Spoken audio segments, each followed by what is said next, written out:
Greetings, cinephiles. Are you looking for a movie analysis podcast that stands above the rest? Then look no further than Collateral Cinema, the only movie podcast that matters. We analyze good movies, we analyze bad movies, and yes, we also analyze the in-betweens of the world of cinema. So if you like what you hear, find us on Facebook, Instagram, and Twitter. And listen to us on Apple Podcasts, Spotify, Google Podcasts, and wherever you get your podcasts. And yes, my friends, we are 420 friendly. So when you listen to us, smoke it if you've got it. And now, here's a new episode of Collateral Gaming. The show starts right now. I'm Ashley Chancellor. And I'm Megan Gomez. And this is Collateral Gaming.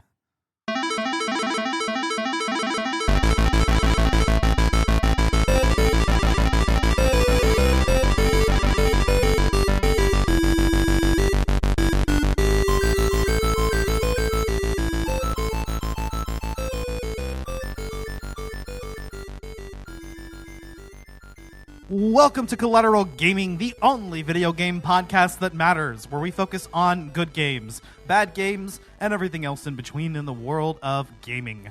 We are podcasting straight from Texas, and yes, my friends, we are a 420 friendly podcast, so whatever you have, smoke it if you've got it. Welcome to part 2 of our anniversary special. Since this is the 5-year anniversary, we're celebrating it with a 2-part episode.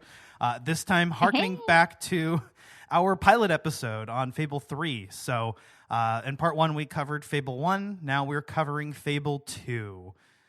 What is it, like 16 years later? No. Yeah, it's a little bit of an older game, but that's okay. We still love her. Oh, yeah. Like, this game is so nostalgic for me. So I mentioned before that I played the Fable franchise when I was younger, and it was one of the games that my siblings and I played together a lot. Fable 2 was the one that really caught on first. I mean, Fable 1 was the one that I played first over at my grandmother's, but Fable 2 was the first game of the franchise that I actually owned, and I played quite a ways into. And I never really got that far into Fable 1, but Fable 2... my siblings and I, we would play that and Fable 3 like over and over, you know, just trying out every route, you know, like, okay, we did the good route, now let's do the evil route. And like these games were just amounted to hours of fun. So coming back to it was nostalgic and also kind of bittersweet for me. Yeah, I can see that. For me, it's the first time playing it, so I'm getting it through a fresh set of eyes, which is kind of ironic because I feel like there's games that like we've had this season where I'm like, Ash, you should totally play this, and you've never played them, and like now coming to the anniversary special, it's like one of your favorites from your childhood that I've never played. So it's really cool to like have that kind of retrospect, a little bit of parallelism there. Definitely. And yeah, Fable 2 just has so many core memories for me. I mean, least of all of which is just being the very first M-rated game I ever played, or owned, I should say. Rated M for mature. Yeah. I could not have been 17 yet, so my mom must have gotten it for me and not realized, but I remember getting away with it and being like, yeah. I'm pretty sure I bought this alongside Skate 2. And by that time... Oh my god, the skate games. Holy shit. Memory bank. Oh, the skate games are honestly the best skateboarding games. And fuck Tony Hawk. Skate was way better. Oh, I love Tony Hawk. Oh no. I'm kidding. Tony Hawk was good. Just Skate was so much better that I kind of feel like Tony Hawk is just like... I don't know. It's just obsolete to me. I don't know. I remember playing the skate game on the... Or not the skate, the Tony Hawk game on the GameCube. The Tony Hawk 2, was it? Was it like Pro Skater or... I had Tony Hawk's Underground on GameCube, and there was an Underground 2 also. I know it was one where you could like grab onto the back of trucks. Yeah, and I remember doing that and like just going around this entire town. Yeah, it might have been Underground then. I'm trying to remember, but it's been eons. It's been a while, yeah, for me too. But yeah, I bought Skate 2 and Fable 2 together, I'm pretty sure. And by the time I bought these games, Skate 3 and Fable 3 had already been out. But this was our first like non-Nintendo console we ever bought, was the Xbox 360. So, and it was quite late It's to the so party. bizarre for me because I think of Nintendo and I think of you now. Growing up, that's mostly what we played. You know, I started on the GameCube, and then we got the Wii, and I'm not even getting into the handhelds. You know, that's a whole other story. But then we got the 360 because we had, you know, peers. We had friends in middle school and high school that played games, and it quickly became obvious to me that gamers of my generation weren't taking Nintendo games seriously at that time, and that like serious gaming was like Xbox 360 and PS3. So we begged our mom for a Xbox 360. Pretty sure we got it for a holiday like Christmas or something one year, you know, years after it came out, and it was the first gaming console of that generation, so it was pretty old by that point, but we were ecstatic.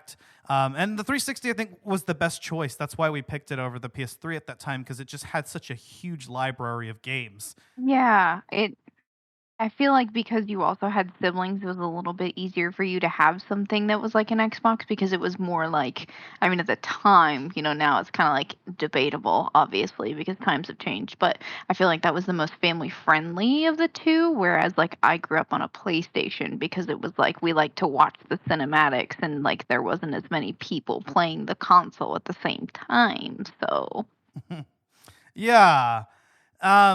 And nowadays, I'm totally on the PlayStation fence. I mean, we jumped from 360 to PS4 actually because we were already catching on to, you know, kind of what was going with Sony and the differences between that and Microsoft. But I was glad that for that era we had the 360, and that was our primary gaming console after that. And again, and Fable, you still have it. I still have the damn thing. It was the original 2005 model. And it, you know, and then the basic white and that damn thing. I love the basic white. I will say I don't think it performs very well because I was playing Fable 2 and I was playing Fable 3. I noticed this especially in Fable 3. I did go ahead and boot it up for old time's sake recently. And the game just did not seem to perform as well as I remember. Like the animations were like lagging behind the dialogue or vice versa. Something was off, and I was just like, no, this was much better in my childhood. This isn't just nostalgia lens. I think this thing just doesn't perform nearly as well. So my experience of these games may in fact be hindered by running on ancient hardware. That being said, I had a great time with Fable 2. If I had technical hiccups, I just excused it as being an old-ass game from 2008, right? And I mean, yeah, it's almost 10 years old. It's fine. Or no, 20. It's 16 years old now. And even whenever I played it for the first time, it wasn't particularly new at that point. It already had a sequel, and we already had games like Morrowind. I remember we ended up playing Skyrim not too long after this. So it's not like, there were no open world action RPGs at the time. But even so, I do find that the Fable franchise kind of, it was a pretty big deal for the time anyways, because we didn't see such a huge big boom in the action RPG genre. And even though Fable isn't open world, it's something I kind of consider proto, like the modern open world. Again, games like Morrowind that's agreeable. Morrowind and Oblivion, already existed. The Elder Scrolls games. And, Skyrim came not too long after this. So, again, open world was not something unheard of, but even so, like, to me as a kid, this was mind-blowing. This is the first game I played personally that allowed me to decide whether I wanted to be good or evil, Yeah, no, I feel like the morality system and I of course encountered a lot of like games that I feel like a lot of people played in their childhood later in life. So for me, it all comes back to like the first game that kind of gave me a morality system kind of issue thing, which was Mass Effect. I remember vividly playing that when all the bones in my spine were bruised. Mass and Effect. That was like the first big morale. Another game from that era, Yeah, right. And there was all of these games of like morality systems coming out at the time. They were like, all right, we're gonna make these kids question everything in their fucking heads right now. Are they a good or evil person? And this is gonna dictate their entire fucking life. Um, but now playing it as an adult, it's like, damn, do you want to be an asshole or just kind of an asshole? Well, and like with Fable 2 is that yes, your actions have consequences, and those are going to affect both yourself and the world, but it was also just kind of taken a bit silly. Everything in the game is silly. You can murder Yeah. civilians and then just make one laugh enough to forget that they're scared of you, and then make them fall in love with you. And all you have to do is just expression after expression, and you can instantly I was turn gonna say all people. you have to do is flex. Just All, continually flex and then fart after flexing 5 times, and you've got somebody's attention. exactly. And then once Which I mean, like, same ho, but once their heart meter is all the way up, you can go ahead and propose if they're sexually compatible. Mind you, like I said, we were in middle school, high school, so like this was mind blowing. The fact that you could like play a game and like it would tell you whether they were straight or gay or bisexual, and that would impact. And so like you could try to pull flirty expressions on somebody that's not sexually compatible, but they're just gonna have like a different kind of reaction to it. yeah, they're gonna be like, oh. But it's great because you all you have to do is just fill up that bar up a certain ways, and then you can just pop a ring, and as long as you own a home, you can get married. And I remember like as soon as we were able to jump into Bowerstone in the game, which is pretty early on after you get through the tutorial section, like Right. you can immediately go get married and do all of that. And like for us as kids, that was just mind blowing. And then you could go and take your spouse that you had just married to bed with you, and then the screen would black out and you'd hear them moan. And we just thought that was just incredible. Oh man, nostalgia, childhood. And there's even an achievement for like making like for having an orgy in the game, which is Did possible. not know that. Most of the citizens in Albion are apparently pretty conservative, and they don't like to have sex until they're married, and they're very adamant about that. You'll lose affection points with them if you try to take them to bed, if you use the "come to my place" expression on them when you're not married.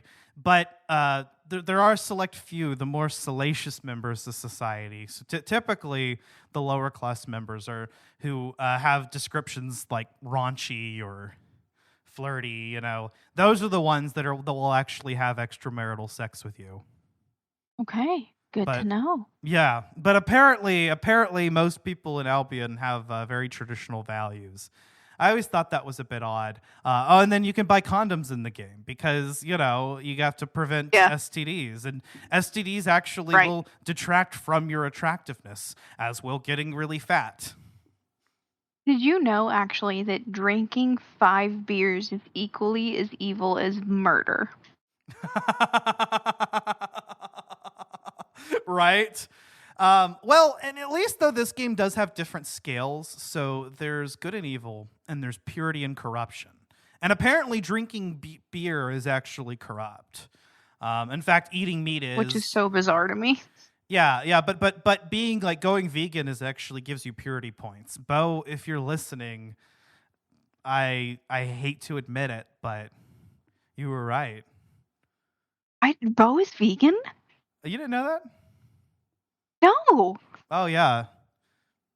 Oh my god, I have so many things to talk about with Bo now. Holy shit. Yeah, Because I'm no. gluten free and I can't have gluten. Newsflash, guys. I guess I forgot to announce that. But yeah, I have Meg has Hashimoto's. Yay, and she can't have gluten anymore. I miss fucking bread. Well, you have to, and then even in Fable, you have to watch your diet. Like you have to, like It's for true. me, I'm like a purist. So this run, I decided to go for pure evil. I've already done a pure good playthrough. In fact, I've done it within the last few years, actually. A few years ago, before we started the podcast, I did pick up Fable 2 and complete it. So that's the last time that I had played this game. But this time I decided to do a pure evil. So my character was evil but pure. Because evil and corrupt like looks really ugly. Corruption actually like makes your character uglier, and I wanted my character to be a hot bitch, so I made her she was a female pure evil hero. And I made her hot as fuck. I picked the items that increased attractiveness the most. I toyed around with the weight. Like, weight actually makes you less attractive to NPCs, but like you can have augments and clothing and other things that can make up for that. And I actually found that putting on a few pounds made her look a little bit more attractive in game. That being said, don't max out the physique or the accuracy, because you'll turn like, for the male heroes it's fine. You can give them the Giga Chad physique like we mentioned in the last part, but from the female characters it looks rather odd. Oh yeah, you'd probably look like what's her name? The one that Killer Sally. I mean, I love tall, dumb, big titty mommies as much as the next guy, but there's a point where it's just like you're dwarfing the citizens of Albion, and I'm just like, yeah, I don't know. And then also they just make like the physical, like whenever you upgrade your strength stat, or specifically the physique stat up enough, your character just gets very beefy. Yeah. And I don't know, it just looked better on the male model than the female model. So I didn't max out all of my stats on this playthrough, but I did max out all of the magic stats, because fuck yeah. I mean, why wouldn't you? You're a mage type. Right. And the magic in this game, I love it. The combat in general actually is an improvement over Fable 2. They simplified the control scheme. You've just got X for the swords, Y for your ranged weapons, B for magic. And there's just a flow to combat. You can just effortlessly switch between those three in a matter of seconds. Yeah, I guess I only did like through the tutorial, so I didn't do too terribly much, because I was like, man, we got to play this and get it done, son. But yeah, I know. I feel like it wasn't an incredibly hard combat system. I feel like it was relatively simple to switch through things, like switching through things on any basic weapon wheel, or switching through from your magic to your bow and arrow on Skyrim, for example, since that's around the time this was released, in roughly 3 years. But I know that a lot happened in 3 years. Don't at me. I feel that it's a lot more seamless and effortless than in Skyrim, because of the way that the combat system is triggered. Like, the first Fable game was a little bit awkward. You had to equip your melee weapon, and then you had to equip your bow, and then you could start fighting with it. In this game, it's all just on the face buttons. The shooting controls, like the shooting and aiming controls, might get a little bit awkward, but it really wasn't a big deal. And I just love how fast you can move between them just at the hit of a button. They really improved on the combat in this one. I mean, a lot of people might feel that they sort of dumbed it down, but I, for one, welcomed the more simplified control scheme, and I felt that it made you feel like more of a badass. There aren't nearly as many magic spells in this game, but the ones that are here are pretty cool, and I loved experimenting with all of them. In particular, I'm a huge fan of the time control spell. So in Fable 1, the equivalents of that were slow time and assassin rush. In Fable 2, they're one spell, but every spell has two variants. There's a targeted mode and a surrounding mode. And so like, even the kind of the way that you use magic was sort of streamlined. You always had two types of spells with every spell, just each with varying levels of effects and doing different levels of damage. But I loved, like, as you upgrade your magic, you can pull off some really cool combinations. So like, you can like you can segment it to where you have like you'll like, one of my like flows now in combat is that I'll cast a level 1 time control, and then I'll start charging up, and then I'll cast a level 2 summon. Which will summon a bunch of, or raise dead, I think is what it's called, and you'll summon a bunch of creatures, and if you've killed a few enemies, it's even more useful. And those will act as a distraction, so my enemies are distracted while I'm casting a powerful spell, and I've already slowed time, so I have more time now. So then, I start charging it up more, and I'll have like a physical damage spell set as my level 3. And if enemies are immediately around me and about to get me, I'll go ahead and cast that. But if not, I'll still keep charging up, and then I'll go to my level 4 time control. Slow down time to where it's super, super slow and nobody can touch me. I'll zip around using the time control targeted ability to put myself in a position where nobody's going to attack me, and then I'll start charging up my level 5 damage spell and just clear the entire crowd in one fell swoop. That is the most solid strategy I've heard in a long time. I applaud you. That's dope. You put a lot of thought into this.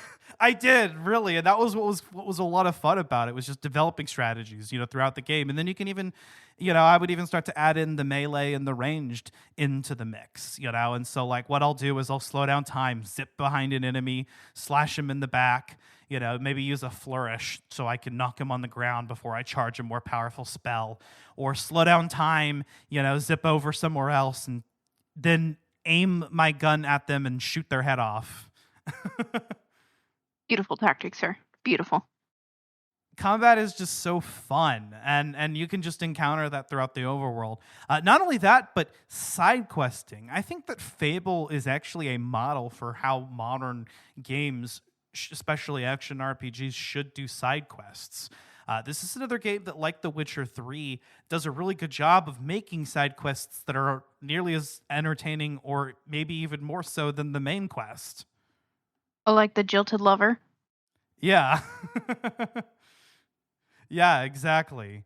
That one I heard about. I didn't play through that one, but I was watching some Fable content to like kind of get in the spirit for Fable, and I saw the jilted lover one, and I was like, of fucking course. And then she kills herself. Of fucking course. If you break her heart, but you can also marry her, and she's technically like a unique NPC, so she's actually a good choice for somebody to marry in the game. That's what was cool, is that you kind of almost form like an attachment. Like, you'll make your own family. One thing that Fable 1 was missing was the ability to have children. Now you can have children in Fable 2. But if your spouse divorces you, CPS takes your children and they just are removed from the game world. Well, that's scary. Yeah, Fable 3 you can't even have like separated parents type shit. They're just gone. They're just gone. And your wife disappears from the game world as well. Never to be seen again. That's fine. Yeah. That's fine. It's totally fine. It was kind of traumatizing because, like, when I was a kid and I was on my very first playthrough of this game, like, I had a wife and a kid, and I spent tons of time with them, because I had put off doing the main quest and was just focusing on doing all of that and just having a family and spending all my time with them and whatever. And then my wife got this weird glitch where, for no reason, she just decided to divorce me. And, like, it's like I would just go travel somewhere. I would go fast travel somewhere, and she was already unhappy. Of course, back then, I wasn't aware that the carriage fast travel actually reduces a lot more in-game time than the regular fast travel option. So it's possible I was just spending too much, but it just felt weird to me as a kid. Like, I have distinct memory of this as just being like, every time I went to go do something, like I was trying to complete the main quest and she would get unhappy. So eventually I bit the bullet and I kept trudging on without traveling back to her. And when I finally got back to her, she just divorced me on the spot. I didn't have a chance to go back. And then I looked it up and I found out that there was actually a known glitch.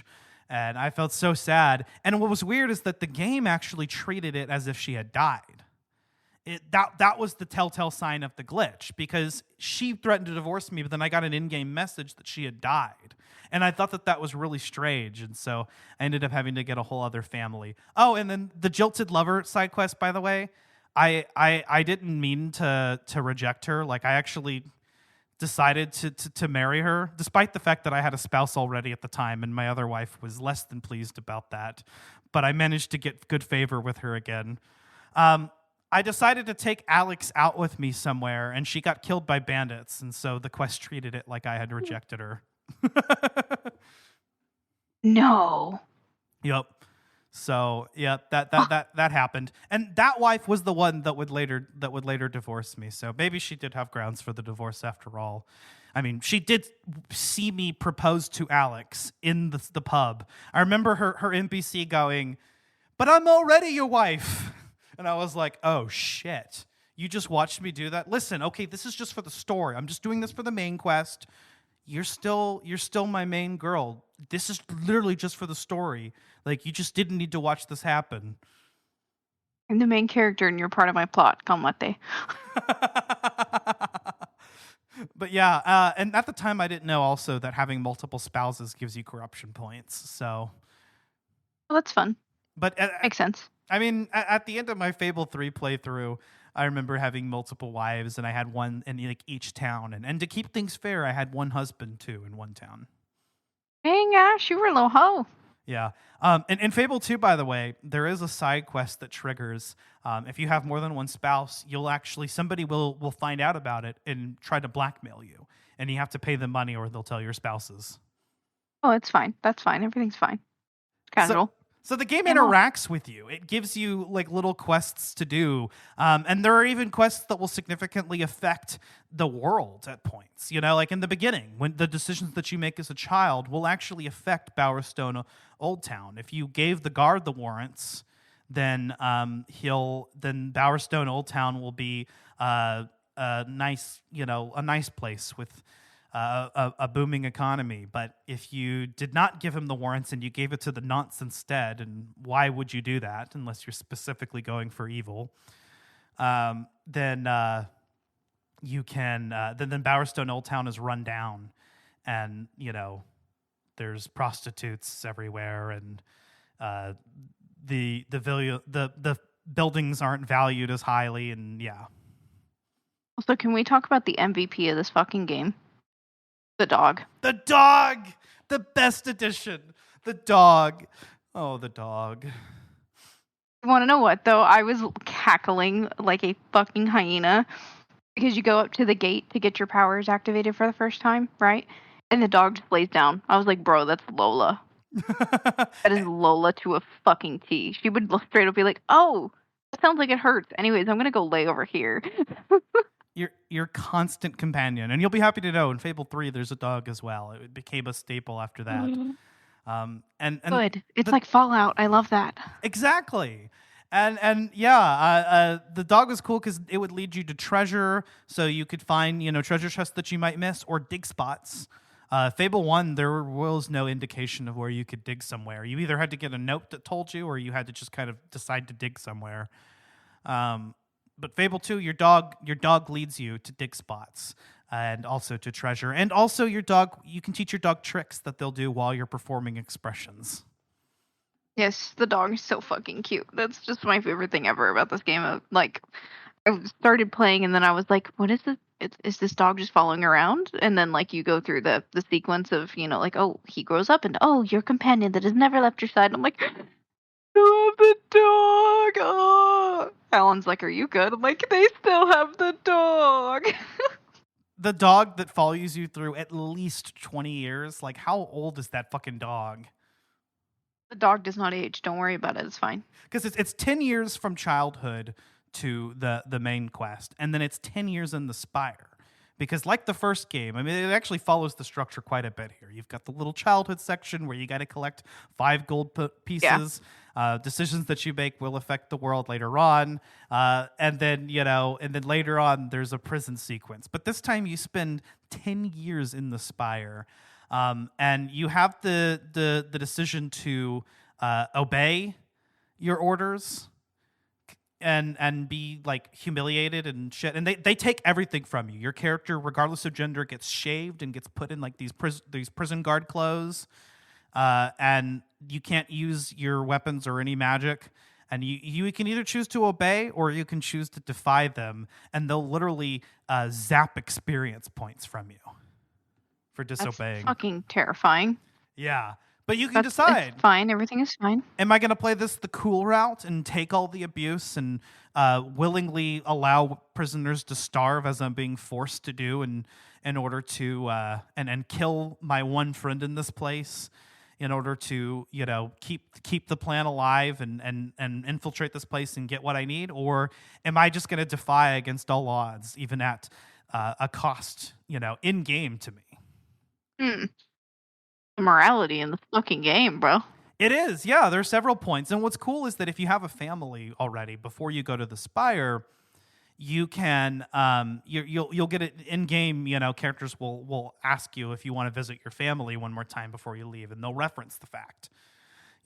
and whenever you come back, they'll reference the fact that your family's still there waiting for you. And what's cool is that if you have a child, they'll remain as an infant or as a small child. I think they'll remain as an infant until you leave for the Spire. I didn't have any children in this particular playthrough because I was mostly a lesbian.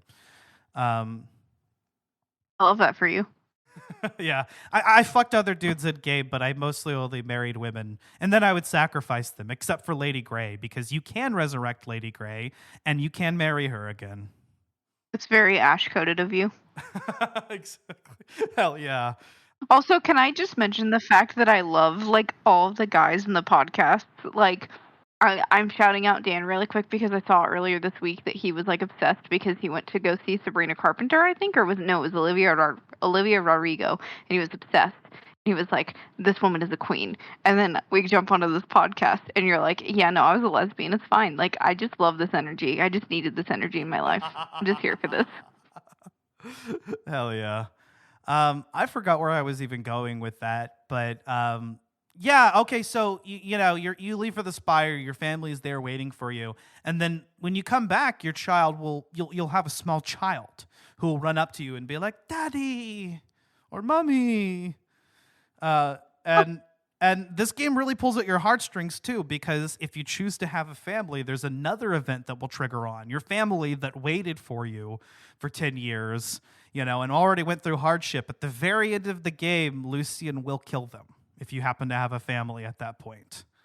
And he'll reveal it to you right before he kills you. And then you go through like a memory sequence with Rose again.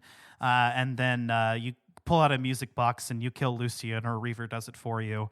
And and then you actually have a choice at the end of the game to either get a bunch of good and pure points by resurrecting everybody that died in the completion of the Spire. So, like these hundreds or thousands of families that were torn apart by this event, you can do the good thing and you can give them back all your lives. You can make the choice to resurrect your dog, which sacrifices its life for you at the end. Yes, your dog does die, but you have the choice to resurrect it and your family at the end as your choice for completing the game. That will give you just purity points, but no good points. Or you can decide to get a bunch of money for a bunch of evil and corruption points. Solid. So I'm going to tell you, I wanted to play like a pure good character, and that's what I tried to do. But when I got to that end sequence, I had to choose the option to resurrect my dog and my family. Yeah.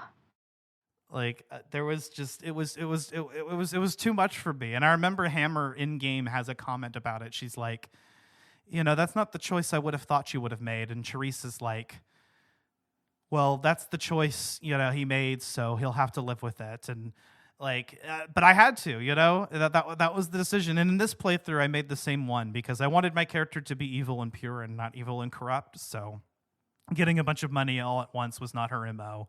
And also, the dog is very useful. If you don't resurrect the dog at the end and you don't have the DLC, you're stuck without being able to get dig spots the rest of the game. Well, yeah, that's frustrating then. I would choose I would choose the dog anyways because that's who I am as a person. But anyways, I digress. Yeah, so it seems like the choice that most people I feel want to make is the middle option. Because I love how this game just fucks with you with that. I mentioned a few characters already, but Fable 2's characters honestly are just so endearing. You have Hammer, who's the hero of strength. She's just this woman raised by pacifist monks whose father, the abbot, gets murdered in front of her, and so she decides that she's going to be a warrior monk. And her name is Hannah, but after that she goes by Hammer. And she's cool as fuck, just this big, bulky woman. You've got Garth, the hero of Will. That man is fucking badass. He's quiet. He doesn't say a lot. You see him very briefly in the intro sequence as you and your sister are exploring Fairfax Castle. You break into the Spire to break him out. And he's just this cool black dude that's like a really powerful magic user. And he's just all nonchalant. And then there's Reaver. Fucking Reaver. And this Reaver is a character in Fable 3, which takes place 50 years later as well. He's the hero of skill. And he's the hero that is a little bit he's morally corrupt, very much so. He's made some very questionable decisions, but he's also bisexual, and he's very much fabulous. He's just like an endearing, like you hate him because he's such a son of a bitch, but like at the same time, like he's the guy that will like lock you in a room to leave you to your death, but then, you know, if you happen to get out, offer to have an orgy with you. I feel like that is this is a bold statement. This is very bold, but Reaver is the Loki of the Fable universe. Yeah, definitely. Okay, as long as you agree with that. Although he is a bastard and a half. He actually sacrifices the entire town of Oakvale, the town from the first game. Like 500 years ago, he sacrificed the entire town of Oakvale in order to remain forever young. Damn. And he double crosses you damn. multiple times throughout the story. So, but you need him in order to defeat Lucian. Lucian, who is admittedly not as good of a villain as Jack of Blades from Fable 1, but still, all the same, I mean, he shoots your sister at the beginning of the game. That's enough, right? And then shoots you out a window. That shocked the shit out of me. I was like, we're gonna go to this dude's castle, and he's like, yes. And all of a sudden he's like, you gotta die. I'm like, what the fuck? What is this fucking game? What? I gotta tell you though, he's gotta be either like the worst shot or the unluckiest son of a bitch, because twice in the events of the story he shoots the protagonist at point blank and the protagonist manages to survive. He's a stormtrooper in a past life. I mean, as a fucking 10-year-old, you know, or whatever, you get shot out the fucking window and land down several stories down, and somehow you end up okay. And then later on, he makes it a point to state that he's going to make sure that you're dead this time as he points the pistol at you. And, you know, it must be a fucking blunderbuss or something. It's got to be some fucking horrible fucking can't shoot the broadside of a barn kind of Glock or some shit. I don't fucking know. Which that is not me talking shit on Glock. That is me talking shit on the 43X, because that thing is, we are not friends. We are not friends. I won't let you slander the blunderbuss, okay? The blunderbuss is the shotgun of this game, and it's a lot of fun. Well, in real life history, they were fucking ass. I know, but like, you can wield a blunderbuss. You start out with a crossbow, but as soon as you get to Bowerstone, you can start working at the blacksmith and make up enough money to upgrade your equipment. And very quickly, we realized as kids that the crossbows were shit, and you're just gonna go to the guns. Because why the fuck would you have a crossbow when there are guns in the universe now? Fair. So 500 years after Fable 1, you know, we're starting to see it, you know, the Industrial Revolution. Fable 3 takes place 50 years after this, and you actually play the protagonist of this game's child. And that's where the Industrial Revolution actually really hits. But here we've already got guns and whatnot. And so we're actually living in an Albion now that has mostly forgotten heroes. The Heroes Guild from the first game is in ruins.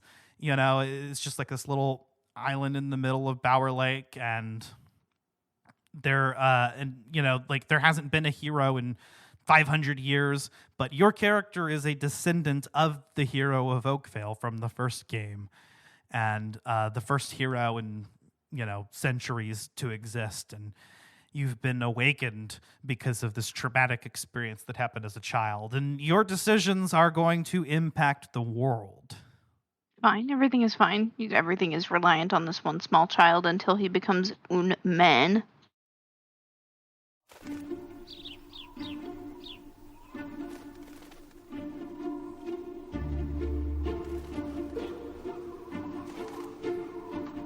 Every story starts innocently enough. Yours is no different. Until the day the story changes, and the little that you have is taken forever. This is where the story really begins. At the path to vengeance. For every battle, a weapon. For every cause, a champion.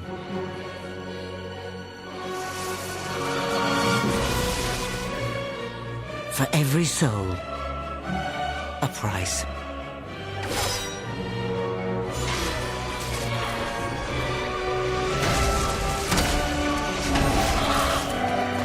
For every choice, a different destiny. Who will you become? I mean, and that even goes down to, the mid-game. During the 10 years you spend in the Spire, you have an opportunity to pay Barnum, one of the best side characters in this game that keeps popping up. And god damn it, there will be justice for Barnum. Yes. He gives you a proposition, and it sounds really shaky knowing this guy who's not a very good businessman. But if you give him, I think, like 5,000 gold or something, he says he'll give it back to you. You can only do this right before you go to the Spire, and as soon as you get out of the Spire, he comes back and he returns your investment like several times fold, and turns Westcliff, which was at that time just kind of like almost like a bandit settlement, into an actual village in game with a pretty highly ranked economy. So you can make decisions in this game that affect the game, and you can really again affect the in-world economy. Of course, like in the last game, you could also just completely ruin the economy, but I mean, it's Fable. Why would you not ruin the economy? You can break it. I mean, that rule very much applies, although this game a little bit less so than in Fable 1, but it's still very much possible. And this time you can actually easily own every single house and shop in the game. You don't have to kill anybody or evict, to do it. So it is one of the big parts of this game is becoming a real estate magnet. You do jobs to earn money at first, but once you have enough money to buy your first property, from then on, you've got passive income. And in Fable 2, you get income every 5 minutes, in-game and out. So whether you have the game paused or off, you are still generating income. I assume there's a cap. I assume that if I loaded up my, 10-plus-year-old Fable game, it probably wouldn't still be generating income, but... Yeah, there's got to be a time limit for that shit, because holy mother, there are a lot of trillionaires on this planet if so. Yeah, and by amassing enough real estate, you have access to the king or queen title of Albion. It doesn't come with any real powers, but just for simply amassing 2.5 million in real estate, you can earn that title, and people will call you king or queen, which if you bought Fairfax Castle, which becomes Bowerstone Castle, you're actually literally setting up Fable 3. I think canonically, Fable 3 is pure good, and you made the decision at the end to not resurrect your family, but resurrect everybody else. And you did buy Fairfax Castle, and you did get the title of king or queen. That's the only way that Fable 3 makes sense. I mean, I guess so, yeah. That would make sense. But then how would you... I mean, you guess you wouldn't have an heir? You do, because in Fable 3, you have 2 children. Regardless of whatever children your character may have had in Fable 2, in Fable 3, the king or queen of Albion, and depending on whether you played as a male or female, they'll refer to them as such. Like, the game will read your save file. I think that's the only difference, though. They won't remark on anything else, just the gender of the character. And so in a lot of ways, it makes little sense. I remember when I first played Fable 3, the last time I'd loaded up Fable 2, I was on an evil playthrough. And so they started referencing the queen, and that's when I knew they were referencing my evil female character. And I was like, oh shit, this doesn't make sense continuity-wise. So I devoted the rest of that playthrough into turning everything around and becoming a good person so that it would canonically fit with Fable 3. Okay. All right. It was that important to me at the time. And it's why when I recently booted up Fable 3, I went ahead and I started a good playthrough on Fable 2 just the other day so that, canonically it would work out. I'm weird like that. I have like fucking PTSD from Mass Effect, so I feel like I always end up choosing a good playthrough even if I want to or not, just because of the first fucking Mass Effect game and having to choose to kill Rex or not if you have enough fucking Paragon. Horse shit, bro. Horse shit. Oh, no. Fable was the original game that actually gave me like honestly made me really feel bad for being evil. Like I remember having the decision to be evil, and so like we do our good playthroughs, but then we start playing evil, and we'd massacre everybody in the town, and then you'd hear like the children crying because you can't kill the children, obviously, and screaming for their crying about their mom and their dad, and I was like, oh yeah, I just massacred their mom and dad. That's I just killed your parents. It's fine. yeah. But it's okay because I think I've noticed like if you wipe out an entire village, eventually, when you return to the region, people will come back and they'll all will be blissfully unaware of what you did because they're whole new people. So they'll love you. Huh. But Not that I would ever make that decision. It's like loading a save file to kill everybody in like Whiterun or something. But okay. yeah, and I've learned also that killing people is just not worth it.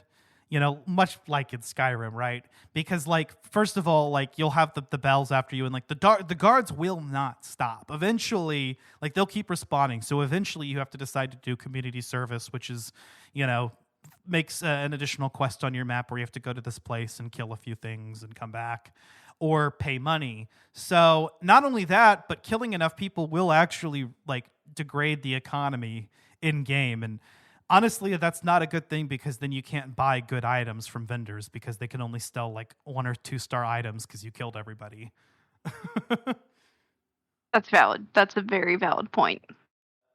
The temples of Avo and Scorm come back in this game, and they're now the temples of light and shadow, and they run basically the same. You can get a bunch of good points by donating a bunch of gold, or you can get a bunch of evil points by sacrificing a bunch of people, and you'll get some legendary weapon that you can't get otherwise by donating enough money or sacrificing enough people. But the Temple of Shadows, actually, they made a lot more fun. So instead of just like everybody dying, there's like a wheel of shadows that runs around, and so they'll have various effects from like decapitation to impaling to turning them into the opposite gender or into chickens or something. So Transmutation, fucking who? yeah, it's pretty goofy. And then, of course, to get the ultimate weapon, you actually, this time, you don't just have to amass enough evil points. You actually have to sacrifice your spouse in order to get the weapon. Damn. So you can make some truly heinous decisions in this game. And honestly, like, there's almost no consequences for it. I mean, yeah, everybody will run away from you after that point, and so it's hard to actually talk to people because they just keep wanting to run away from you. But if you're fast enough, you can pull off a sock puppet expression and get them to start laughing, and then they'll decide that you're okay enough to at least not run from the side of.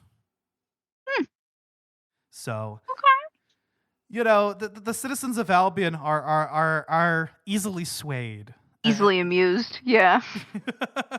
Yeah, like they'll all just start crowding around you, like if you just start dancing in the middle of town. Like, what's up with this dude breakdancing in the town square? Let's go look. Everybody, look at this fucking guy.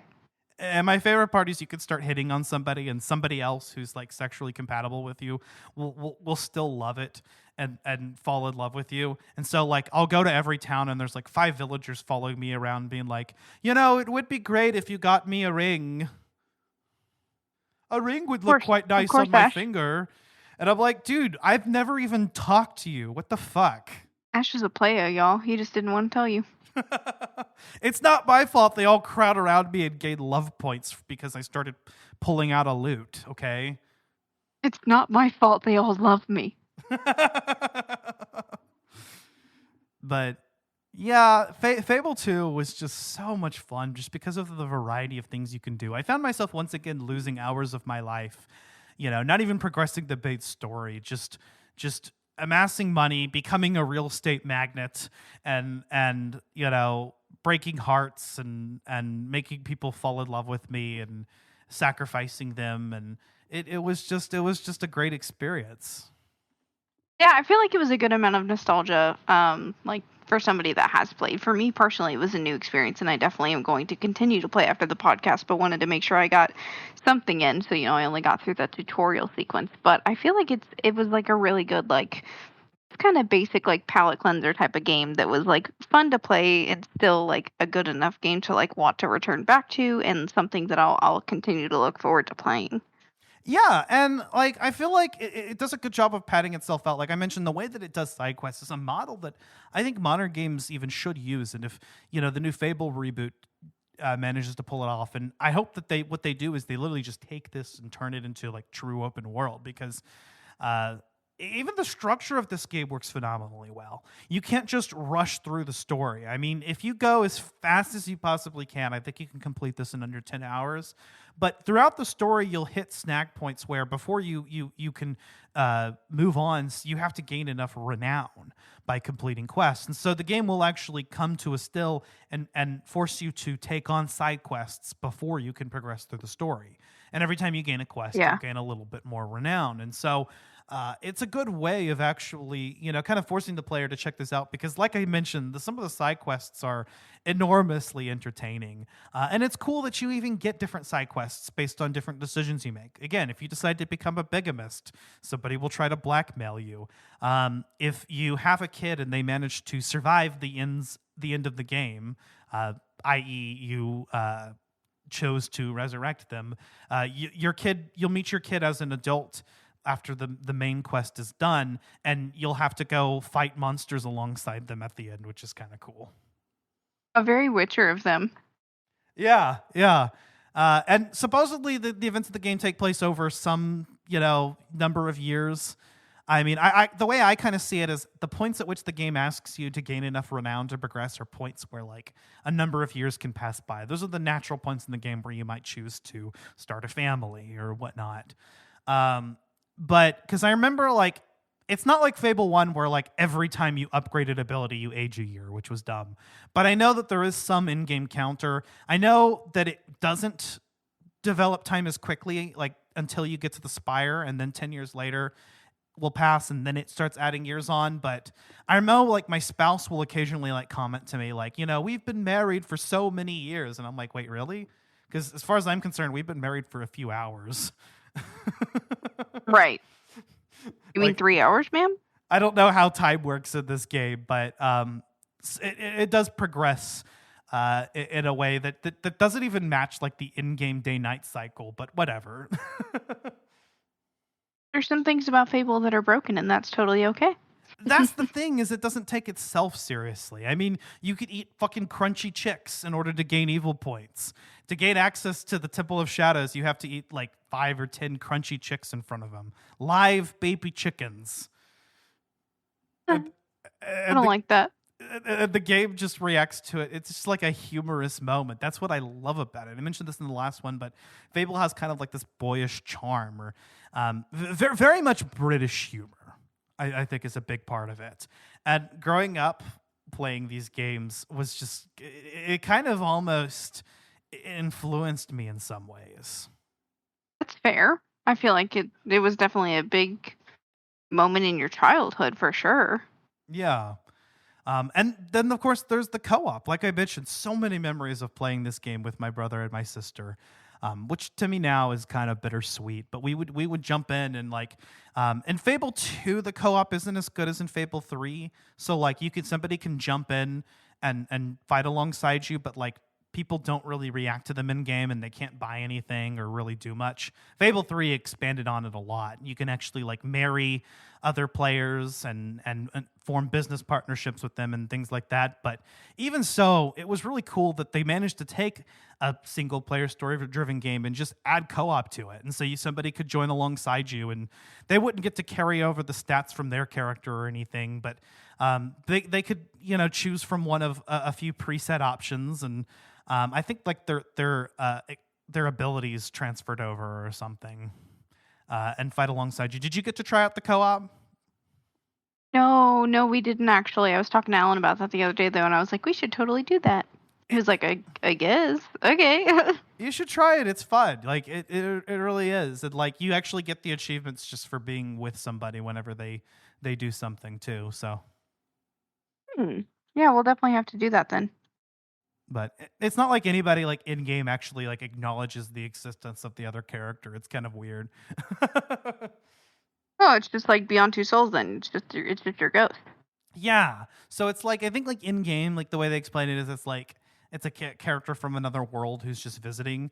But like I'm telling you, like the NPCs like don't really like respond to them. Like I think you can, well, like I guess like in the story they don't respond to them. It's been a while since I played, but I think like in game, like you can pull off expressions in front of the masses and they'll react to you. And I distinctly remember in either Fable 2 or 3, like we were fucking up with each other's worlds and like killing villagers left and right when like the other one was trying to do a good playthrough.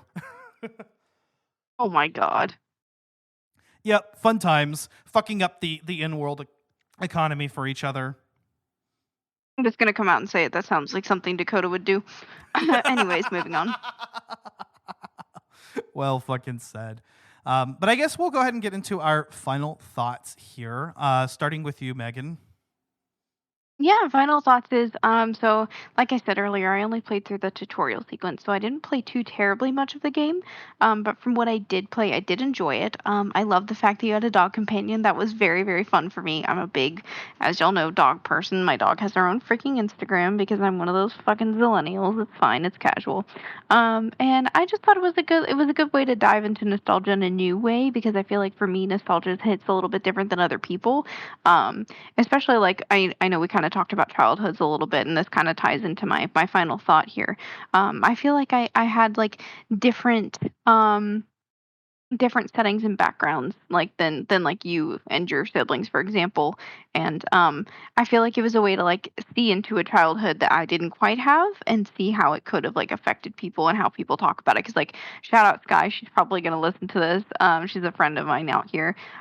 She was like, hey, what are you doing for the podcast? I was like, oh, I'm gonna play Fable 2. And she was like, oh my god, I fucking love Fable, holy shit, oh my god. And she was like freaking the fuck out. She's like, that's my fucking shit. And I was like, oh bro, I never played it. And she lost her mind. Yeah, I think it's a cool way to dive into nostalgia if you haven't done so, especially somebody, like me who hasn't really played a lot of different franchises, just the ones that they've been exposed to, and is kind of blind to a lot of things that I feel like a lot of other people were exposed to.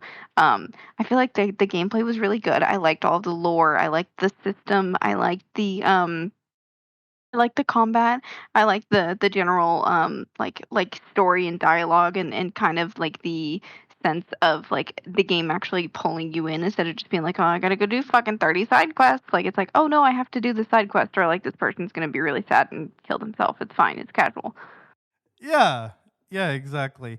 Yeah, for me, like again, Fable 2 is one of those games that was just like fundamental to my experience as a gamer growing up, and it was really awesome to be able to go back and play it again. And honestly, I kind of expected that it wasn't gonna age as well as I remembered it, but I had a fun time nonetheless. And just remembering like how much of the game came back to me was cool. The game is buggy as hell. I will say that there are several glitches that can just end up making quests like unplayable. And like the golden trail that they added is really nice when it actually works. And it's just sort of goofy. The mechanics don't really hold up to logic at all. Although I think that's kind of the point. And again, you just don't have to take it too much seriously. I will say that Fable 2, in terms of gameplay, is an improvement in a number of ways on Fable 1. I know in some ways I think people felt that the choices that you made, like the morality choices, had more of an effect on the actual plot than in Fable 2, and I might agree with that. I think like the general story beats of Fable 2 are going to be exactly the same no matter what you do. But at the end of the day, Yeah. like you still are able to affect the world, and characters will react to you, and your own appearance. Again, your appearance will change in game, just like in Fable 1, and you could look really demonic looking if you get a full maxed out evil character. And even where you pour your points into as far as the skill trees go.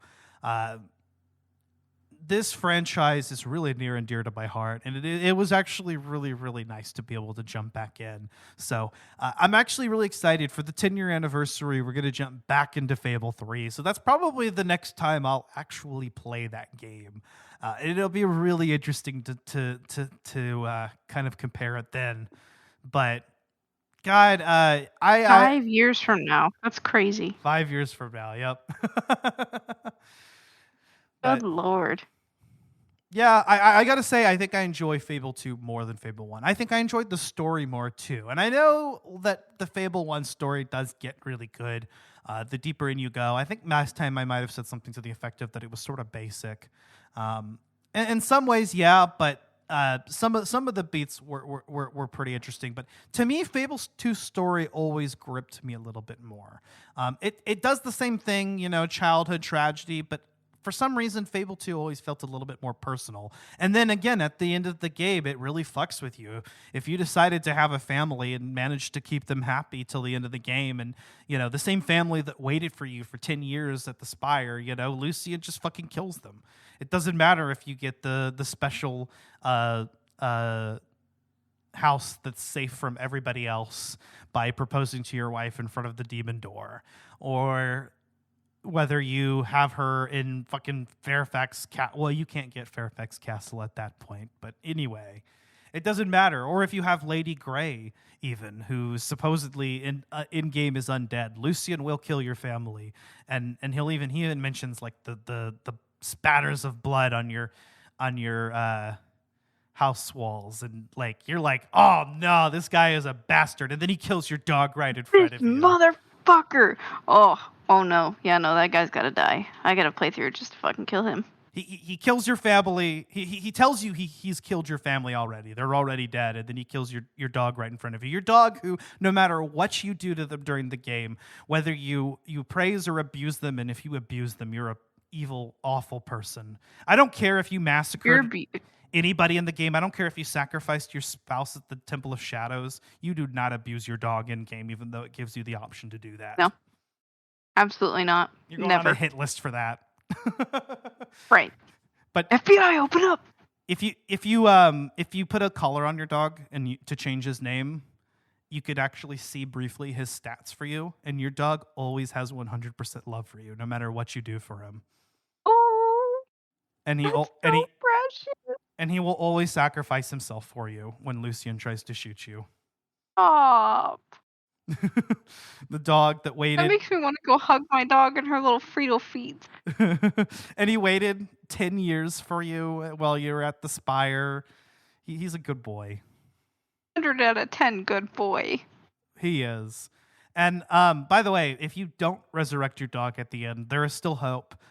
If you get the DLC, there's like a potion or something that'll resurrect your dog. So, Thank God. But even so, like, I think when most people played the base game, that we all chose pretty much, like, even if the family wasn't that big of a deal for you and you didn't actually like form an attachment to your in-game family like I did, and you just kind of treated it like it was silly, like I did in this more recent playthrough, the dog. I mean, you can't not form an attachment to the dog. 1,000,000%. Who wouldn't form an attachment to a dog companion? I say as my husband is playing Fallout 4 and I see dog meat just fucking running around like a crackhead. It's fine. Hell yeah. God, I want to watch the Fallout series actually. It sounds really good, and I've heard nothing but good things about it. It's so good. It's so good. I'll have to check it out. It's a need. It's not a must. It's not a hey you should. It's that you fucking need to watch it as a gamer. It's like on the level of Last of Us for me. Yeah, I still need to finish The Last of Us. Which is a bold fucking statement. You haven't finished The Last of Us? Nope, I haven't finished the series. I mean, I played both of the games, obviously, but I just got distracted and I never got back onto it, and I really have been meaning to. You need to, and you need to watch Fallout. But anyway, if you enjoyed this episode, leave us a 5-star review on Apple Podcasts or feedback on your platform of choice. Go vote for us on Good Pods and help us climb up the ranks there. You can also check out our Patreon, where we have full-length video game Let's Play commentaries. Bo has also been releasing Let's Plays on YouTube. So for now, those are on the Collateral Cinema YouTube channel, but we'll have them on the Collateral Gaming channel as well. Coming up next on Collateral Gaming, it is April. So for 420, we will be doing Naruto X Boruto Ultimate Ninja Storm Connections, sort of doing a crossover event with Collateral Cinema. where we just did an episode on the last Naruto the movie with Matt St. Jack from Anime Talk. So that episode should be out very soon, if not already. And then the month of April is going to be our bad game month. So we will be talking about Plumbers Don't Wear Ties and E.T., the Atari game. You mean the game that is not supposed to exist, or what am I thinking of? Is that it? Yeah, so apparently there were like masses of copies of the E.T. game that were dumped in landfills or something, but the game is playable today, so. Interesting. So, yeah, stick around for that and more this season as we are sort of winding down to our conclusion. On Collateral Cinema, like I mentioned, we'll have out our episode on the last Naruto the movie, and then our 420 special, which we just recorded yesterday at the time of this recording. We did Aqua Teen Hunger Force : movie film for theaters with Jason Stein from Dads from the Crypt, and that was a great time. And very soon, we should have out our season finale on Cloak and Dagger, as well as our belated anniversary special on the Collateral Cinema side, talking, or our Miike-versary, I should say, talking about Takashi Miike's Happiness of the Katakuris, which is a very trip of a film, to say the least. But it's been a great 5 years of doing this, doing Collateral Gaming here from start to finish, starting from our very first episode on Fable 3. If I were to go back and listen to that episode now, not only would I cringe, but I'd probably disagree with myself quite a bit. I feel like you'd also be kind of angry with just one of the people in the podcast. Yes. Or even just being there and existing. So, key. Yeah, exactly. So, but nonetheless, it has been an incredible ride, and we've got many more years to come so far. I mean, obviously, we've got to make it another 5 years so we can come back to the Fable franchise. That is the plan. Yes. For our 100th episode, I know we're going to do a redux on Breath of the Wild and Tears of the Kingdom as a 2-part episode. So it'll be an excuse to jump back into those games. Since I didn't get to for either of them. Yeah, so that'll actually be pretty cool. There's a lot of games that I'd love to do a redux on in the future.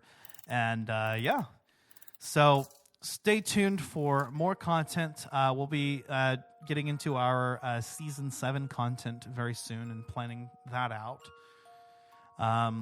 Check us out on social media. We are on Instagram, Facebook, and Twitter. And I think that's just about it. Yeah, I think that's it. All right. Well, stay safe, everybody. We'll see you around very soon. And fuck Dakota Chancellor.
Collateral Gaming is a Collateral Media podcast. All music and game clips are owned by their respective creators and are used for educational purposes only.